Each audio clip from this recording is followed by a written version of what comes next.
Okay, today's date is June 25th, is it? 25th, Yep, 2014. yep. I'm going to interview my father, Willard Carmean, about his experiences as a child and growing up. So, Dad, tell me about, what year you were born and where? I was born in January 4th, 1922, but I was born in Philadelphia, Pennsylvania, and my father was a conductor on a trolley line, and my mother was doing nursing work. But they had managed to buy a home in the country, and the plans were to develop a small nursing home there. So I was about 2 years old when they moved out in the country, and it was not only a nursing home but also a 75-acre farm. And so they were growing vegetables. They had cows there for milking, provide for the vegetable farm, and orchards for apples and peaches. And so I grew up while helping with the farm there. It was out in the country too, so it was so I grew up in this nursing home with the farming going on, and How many residents were there? all it varied depending on how long they would live, but anywhere from 5 to 7, 8 residents there. Uh, so So, other than your mother and your father, were there anybody working there as well? Like, did you have like some staff or? mother took, she was a professional nurse, so she took care of running the home, but dad took care of running the farm and the business part. And then they had nurses would come in and assist in the nursing home. And then in those days there was a lot of unemployment, and so you could hire hard men to live there too and help with the farm. So we had various hard men that would live in a little shack we had there, and they would help in the farm. And so dad and the hard Probably had men, a cook too, right, or and something. I would work there too.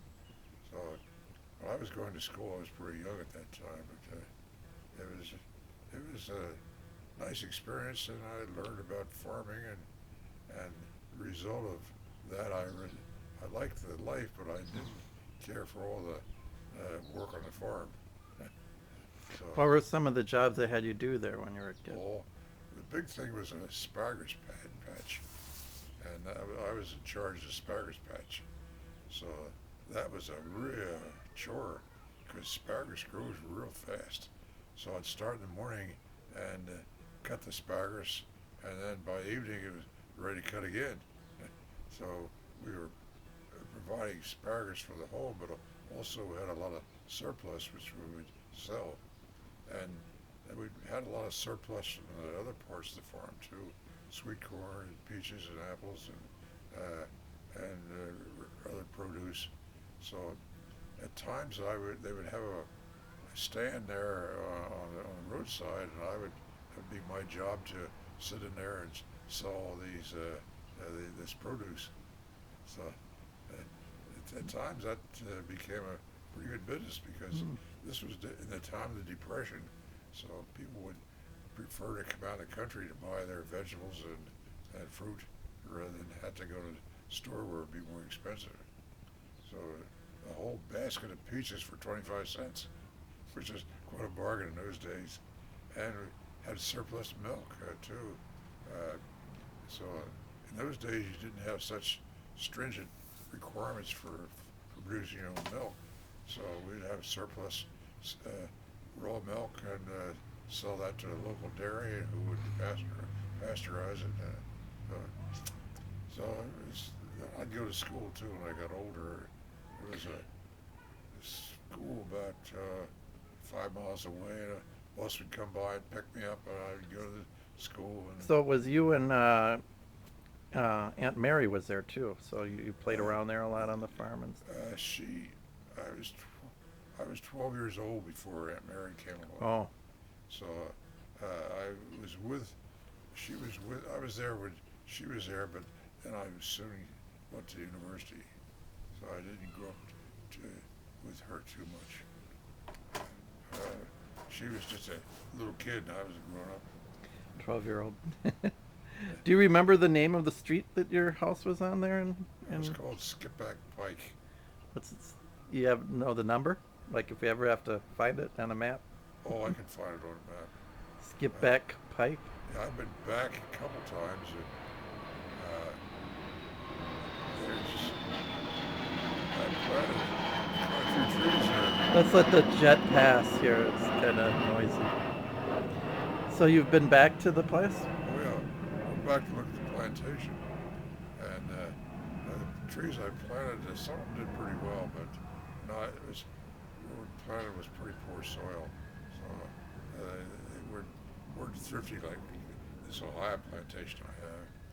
And then we had a small woodlot, and there were some big trees in there. There was a real old growth trees there. How old was the house when you moved into it? Oh, it was a house was probably about 100 years old when we moved into it. Well, so that would be the before the Civil War then, right? Yeah, it's it was before the Civil 1830s, War. 1820s or something. It's It was a big house though, right? it was a big house. Did you know much about the history of the house when you moved into it? I don't know the history of it, but it was a pretty old house. They needed a big house for all these patients, so that all these floors in there, third floor, I would live up in there in a small room up in the third floor. Do you remember many of the patients in particular? That Oh, came? just a little bit about it. I didn't get involved with the patients. It's So, did you have any friends that lived nearby when you were a kid? all I knew from school, but there were no friends right next door. There was some a couple miles away, and I would frequently ride my bicycle over to play with them. And Now, you were involved with scouting. Tell a little bit about scouting when that started. yeah, I got quite involved with the Boy Scouts, and so they would go on hikes, and then later on as I grew older, we would take long trips. 3 or 4 of us were senior scouts, so we'd go on long camping trips. That's kind of where you developed starting your interest in forestry then, Oh, right? yeah. When you were in the Boy Scouts? You know, well, the scoutmaster was a professional engineer, but he was also a naturalist too. So he knew a lot about forestry and wildlife, and so the camping trips we had and hikes we had, I admired all that. And so I liked all this, and I thought, but you can't make a profession out of just hunting and fishing and camping. It's interesting, but what kind of a career can you make out of that? And so later on, I realized, well, maybe forestry would be something I could work with. I wasn't too sure. So I took a year out between high school and university, and worked at the local forestry office, state forestry office. So then I got to know him pretty well, and realized forestry was a profession. So after 1 year of working in the office, then I decided, well, I'll enroll in Penn State in my freshman year. All right. Well, let's stop this episode now, and we'll continue another time. I thought we'll discuss still in Norwich, but or what was the name of the town you lived in Pennsylvania? Was it Norwich? No, it was home on Skipback Pike.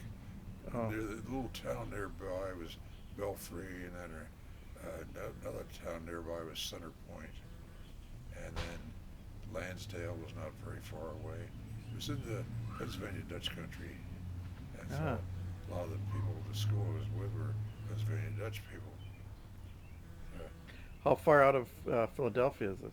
Oh, Norristown was the nearest town, larger town, and that was about 15 miles away from that. All right. Well, let's stop the camera here.